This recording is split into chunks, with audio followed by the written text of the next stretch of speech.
শহীদ আসিফ মাহমুদ, আনাস বিল্লাহ, আদম আলী এবং আলম সর্দার এই সাতক্ষীরার বীর সন্তান, বীর শ্রেষ্ঠদের রক্তের প্রতি, শাহাদাতের প্রতি শ্রদ্ধা জানাতে, তাদের শোকাহত পরিবার পরিজনের প্রতি একটু সাক্ষাৎ এবং সহানুভূতি দোয়া বিনিময়ের উদ্দেশ্যে আয়োজিত আজকের এই দোয়ার অনুষ্ঠানের সম্মানিত জামাত নেতৃবৃন্দ এবং আমার প্রিয় মজলুম, নির্যাতিত, অত্যাচারিত, অধিকার বঞ্চিত আমার প্রিয় সাতক্ষীরাবাসী, আজকে এটা কোনো জনসভা নয়, কোনো প্রতিবাদ সভা নয়। আপনারা লক্ষ্য করলেন সাতক্ষীরার 4 গর্বিত শহীদের অভিভাবকরা আপনাদের সামনে দাঁড়িয়েছিলেন। একজনের স্ত্রী এসেছে, 3 জনের পিতা এসেছে। তাদের কাছে স্বামী হারানো, সন্তান হারাবার যে অনুভূতি, তাদের অশ্রুসিক্ত চেহারার যে আকুতি আমরা দেখলাম এবং বুঝলাম, আপনারাও দেখলেন, সেটা খুবই মর্মস্পর্শী। আমরা সে কারণে আজকের এই আবেগ ঘন, এই ভারাক্রান্ত পরিবেশে এই দোয়ার অনুষ্ঠানে যারা এসেছেন, আমি বাংলাদেশ জামাত ইসলামীর পক্ষ থেকে তাদেরকে আন্তরিক কৃতজ্ঞতা এবং স্বাগত জানাচ্ছি। আমার প্রিয় সাতক্ষীরাবাসী, যাদের রক্তের উপর দিয়ে 18 কোটি মানুষের নতুন মুক্তির স্বাদ তারা খুঁজে পেল, মুক্ত বাতাসে স্বস্তির নিঃশ্বাস যারা ফেলতে পারল, সেই গর্বিত মানুষের পিতা এবং স্ত্রী 4 জন এখানে এসেছিলেন। তারা শোকাহত। সাংবাদিকদের একটু দায়িত্ব পালনে আপনারা একটু ধৈর্য ধরেন। ওনারা দেখতে চাচ্ছেন, আপনারা কাজটা সেরে যদি নিচে যান তাহলে ওনারা একটু খুশি হয়। ওনারা অনেকদিন পর আজকের এই রাজ্জাক পার্কে ঐতিহাসিক এই দোয়ার অনুষ্ঠানে মিলিত হয়ে সকলে একটু নেতৃবৃন্দের দিকে দেখতে চাচ্ছেন। আপনারা নিচে থেকে একটু কাজ করেন। আমরা একটু ধৈর্যের সাথে, খুবই অল্প সময় আমি আমার কথা শেষ করে আমরা ইনশাল্লাহ বিদায় নেব। প্রিয় ভাইরা, আমি বলছিলাম আজকের এই আবেগ ঘন, বেদনাহত, শোকাভিভূত এই পরিবেশে অভিভাবক এবং পরিবারের সদস্যদেরকে বলেছি যে আপনি সন্তান হারিয়েছেন, স্বামী হারিয়েছেন, আপনি মন খারাপ করবেন না। আপনি একজন গর্বিত মানুষ। এই দুনিয়াতে আপনি সম্মানিত হবেন, মর্যাদাবান হবেন। আপনি সেই শহীদের গর্বিত পিতা, শহীদের গর্বিত স্ত্রী হিসেবে শুধু সাতক্ষীরায় নয়, বাংলাদেশের মুক্তি পাগল কোটি কোটি মানুষের কাছে আপনি মর্যাদার আসনে সম্মানিত হয়ে থাকবেন। এটা আপনার দুনিয়ার পাওনা। আমি বলেছি প্রত্যেক মানুষের মৃত্যু আল্লাহর পক্ষ থেকে নির্ধারিত সময় স্থির করা আছে। কি বলেন, ঠিক কিনা? আল্লাহ রাব্বুল আলামিন কোরআন মাজিদে বলেছেন, আউযু বিল্লাহি মিনাশ শাইতানির রাজীম, বিসমিল্লাহির রহমানির রহিম, ওমা কানা লিনাফসিন আন তামুতা ইল্লা বিইজনিল্লাহি কিতাবাম মুআজ্জালা। কোন প্রাণীর মৃত্যু হবে না, যে সময়টা আল্লাহ পাক তার জন্য নির্ধারিত করে রেখেছেন, তার আগেও নয়, পরেও নয়, সেই সময় আসলে সকলকে মৃত্যুবরণ করতে হবে। যারা আমরা এখানে রাজ্জাক পার্কে দাঁড়িয়ে কথা শুনছি, আমি গোলাম পরোয়ার সহ নেতৃবৃন্দ সহ উপস্থিত সবার জন্যই আল্লাহর এই আয়াত সঠিক, নাকি বলেন? সেই সময় আসলে আমি যেখানেই থাকি, যে অবস্থায় থাকি, আমাকে মৃত্যুবরণ করতে হবে। আমি শহীদের গর্বিত পিতা এবং স্ত্রীকে সান্ত্বনা দিয়ে বলতে চাই, তার জন্য ওটাই মৃত্যুর সময় আল্লাহর তরফ থেকে নির্ধারিত ছিল। এটাই তাকদীর। একদিন আগেও নয়, পরেও নয়, তিনি এই দিনেই চলে যাবেন, এটাই ফয়সালা ছিল। কিন্তু আপনার সৌভাগ্য, সবাই তো মরে যায়, কিন্তু এমন ভাবে তারা চলে গেল আল্লাহ তাআলা দুনিয়া আখিরাতে তাদেরকে মর্যাদার সাথে নিয়ে গিয়েছেন। সকলের এই মৃত্যু শোভা পায় না। আমাদের প্রিয় নবী মুহাম্মদ মুস্তাফা সাল্লাল্লাহু আলাইহি ওয়াসাল্লাম বলেছেন, যারা নিজের অধিকারের জন্য, সত্যের জন্য, ন্যায় প্রতিষ্ঠার জন্য যারা রক্ত দেয়, জীবন দেয়, আল্লাহ তাআলা তাদেরকে শাহাদাতের মর্যাদা দান করেন।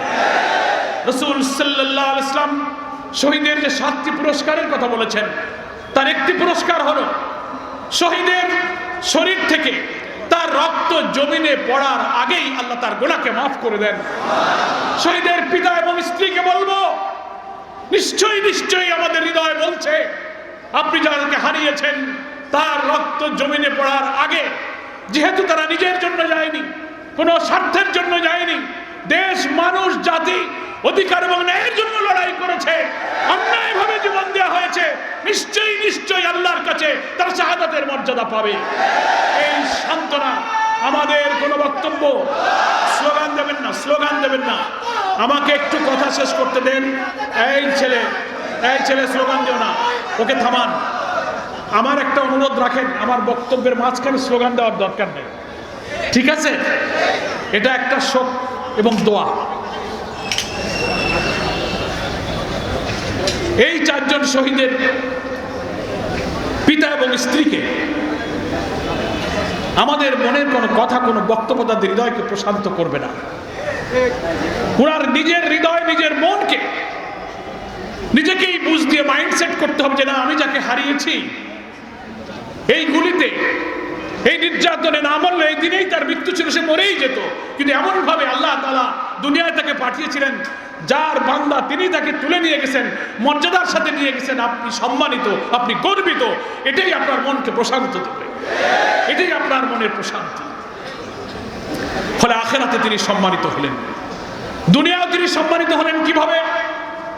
15 বছরের স্বৈর শাসন, অত্যাচার, জুলুম, নির্যাতন, হত্যা, খুন, গুম, মিথ্যা মামলা, মানুষের লেখাপড়া, ব্যবসা বাণিজ্য, জীবন সব যারা তছনছ করেছে, আমরা রাজনৈতিক দল 15টা বছর এই অত্যাচারী শাসকের বিরুদ্ধে সংগ্রাম করেছি, আমরা তাদেরকে পতন ঘটাতে পারিনি।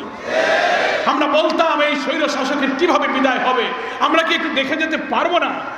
কিন্তু আমি চাই শহীদ অভিভাবকদেরকে বলবো, আপনারা এই জন্য গর্বিত, আমরা যা 15 বছরে পারিনি, এই ছাত্রগণ অভ্যুত্থানে 1 মাসের মধ্যে সেই স্বৈর শাসকের পতন হয়েছে। আজকে আপনার সন্তান, আপনার স্বামীর রক্তের উপরে দাঁড়িয়ে আজকে মুক্ত বাংলাদেশ, স্বাধীন বাংলাদেশ, নতুন বাংলাদেশ। আজকে মানুষের দুঃখ কষ্ট ভুলে গিয়ে মুক্ত বাতাসে স্বস্তির যে নিঃশ্বাস ফেলছে, এখানে আপনার সন্তানের রক্ত, স্বামীর রক্তের উপরে দাঁড়িয়ে বাংলাদেশ আজকে আনন্দিত, গর্বিত। ফলে বাংলাদেশ আপনাদের পাশে আছে, জামাত ইসলামী আপনাদের পাশে থাকবে। এই সাতক্ষীরার যেখানে আপনার বাড়িঘর, আপনার পাশেই জামাত ইসলামী আছে। আমরা সামান্য কিছু আর্থিক সহযোগিতা করেছি, তার অর্থ এই নয় যে এই আর্থিক সাহায্যে আপনার জীবনকে বদলে দেবে, এটা কিছুই না। আমরা শুধু একটু দোয়ার উদ্দেশ্যে এসেছি, আপনাকে দেখে একটু সহানুভূতি। আমাদের প্রিয় আমিরে জামাত ডাক্তার শফিকুর রহমানের তরফ থেকে দোয়া এবং সালাম নিয়ে এসেছি। আমরা এখন আপাতত প্রাথমিকভাবে 1 লক্ষ টাকা ওনাদের হাতে দিয়েছি, এটাই শেষ নয়। আপনার পাশে জামাত ইসলামী আছে এবং থাকবে ইনশাআল্লাহ।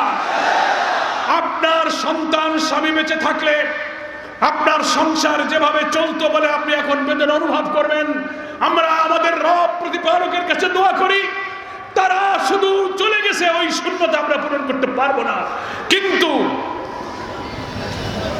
তাদের অভাব আল্লাহ তাআলা বারাকা দিয়ে, প্রশান্তি দিয়ে আল্লাহ তাআলা আপনাদেরকে পূর্ণ করে দেবেন ইনশাআল্লাহ। ফলে আপনারা সম্মানিত, আপনারা গর্বিত, এটাই আপনাদের সাধনা। ছাত্রগণ অভ্যুত্থানে যারা নেতৃত্ব দিয়েছে, বৈষম্য বিরোধী ছাত্র আন্দোলনের সাতক্ষীরার নেতৃবৃন্দ এখানে এসেছেন, আমি তাদেরকে শুভেচ্ছা জানাই, সংগ্রামী অভিনন্দন জানাই। আজকের এই দোয়ার অনুষ্ঠানে আমি শ্রদ্ধার সাথে স্মরণ করছি বাংলাদেশের ইসলামী আন্দোলনের উর্বর এই জনপদ, এই সাতক্ষীরার গ্রামে গঞ্জে, শহরে, নগরে, খালে, বিলে যে মহান ব্যক্তিত্ব হেঁটে হেঁটে তার জীবনকে ধন্য করে এখানে ইসলামী আন্দোলন আন্দোলনের বীজ বপন করে ইসলামী আন্দোলনের দুর্জয় ঘাঁটিতে পরিণত করেছিলেন সেই সাবেক বারবার নির্বাচিত এমপি আমাদের শ্রদ্ধাভাজন নেতা কাজী শামসুর রহমান। তার পায়ের ধুলা, তার ঘাম, তার রক্ত এই মাটির সাথে মিশে আছে। এই মঞ্চে সাতক্ষীরার যে নেতারা বসা আছে, তিনি সকলেরই তিনি শিক্ষক ছিলেন। তার অবদান আমি স্মরণ করছি শহীদ হাফেজ মাওলানা আব্দুল খালেক মন্ডল, সাবেক এমপি, যাকে নির্যাতনে কষ্ট দিয়ে তাকে জেলের মধ্যে হত্যা করা হয়েছে।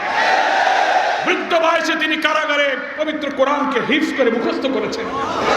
আগরদাড়ি মাদ্রাসার মতো বাংলাদেশ বিখ্যাত এই মাদ্রাসার বরেণ্য অধ্যক্ষ, প্রিন্সিপাল হিসেবে সারা বাংলাদেশে তিনি সম্মানিত ছিলেন। আলহামদুলিল্লাহ, তার রক্ত, তার অবদান, তার ত্যাগ, তার কোরবানির জন্য সাতক্ষীরাবাসী গর্বিত, ধন্য। আমি আজকে তারে শ্রদ্ধার সাথে স্মরণ করছি। এই 15 বছরের স্বৈর শাসনের বিরুদ্ধে আন্দোলন করতে গিয়ে এই সাতক্ষীরায় প্রায় অর্ধ শতাধিক তরুণ ছাত্র যুবক শাহাদাত বরণ করেছে।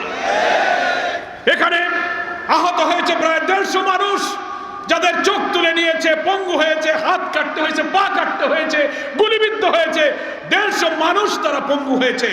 256টি বাড়িঘর হামলা করে ছাত্রলীগ, যুবলীগ, আওয়ামী লীগ, আওয়ামী ফ্যাসিস্ট সরকার বুলডোজার দিয়ে বাড়িঘর ভেঙে দিয়েছে। আমি সেই সাতক্ষীরা নির্যাতিত জনপদে দাঁড়িয়ে বলছি, নিশ্চয়ই এখানে দাঁড়িয়ে তারা আমার কথা শুনছেন, তারাও এই নির্যাতনের শিকার হয়েছেন। কি বলেন?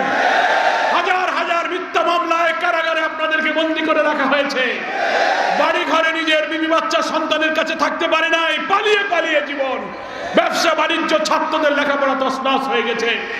এই স্বৈর শাসকের বিদায়ের পিছনে সাতক্ষীরার এই সংগ্রামী মানুষদের এই ত্যাগ, এই